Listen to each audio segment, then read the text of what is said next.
Welcome. Two Harvard students helped create what would become the biggest social media platform in history. Within a few years, one became the youngest billionaire in the world. The other claimed he stole the idea, and their friendship ended in lawsuits worth hundreds of millions of dollars.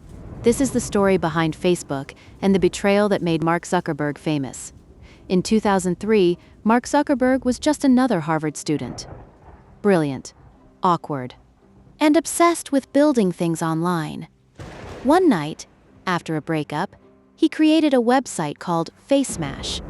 The site let students compare photos of classmates and vote on who was more attractive. Harvard shut it down almost immediately, but it proved something important. Mark could build products that spread through campus like wildfire, and people noticed. Soon after, Mark was approached by two Harvard twins, Cameron and Tyler Winklevoss, along with their business partner Divya Narendra. They were building a social networking website for Harvard students. They wanted Mark to help code it. At first, he agreed, but while communicating with them, Mark began working on a different project of his own, a project called Facebook. And when Facebook launched in February 2004, it exploded. The Winklevoss twins were furious. They believed Mark had stolen their idea. Mark believed ideas were worthless without execution. The battle had begun. Facebook spread from Harvard to other universities, then across America, then across the world.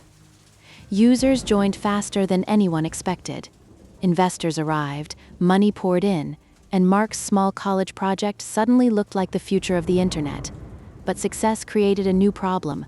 Eduardo Saverin, Mark's closest friend and Facebook's first investor. At the beginning, Eduardo had helped fund the company when almost nobody believed in it. But as Facebook grew, the relationship between the two founders started falling apart.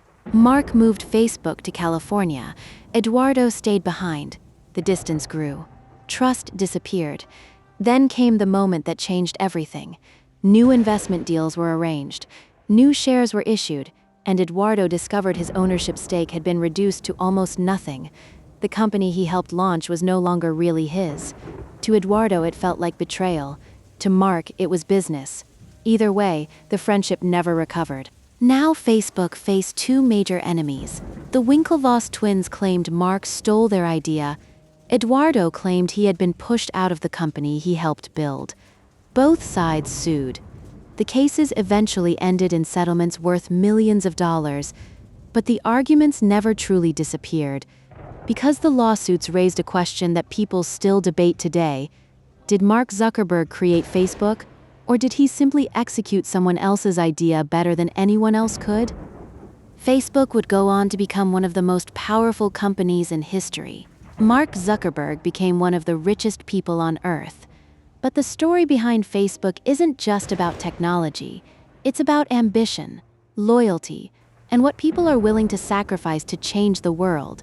Because sometimes building a billion-dollar company costs more than money. Sometimes it costs your friends. Please like and subscribe for more short summaries.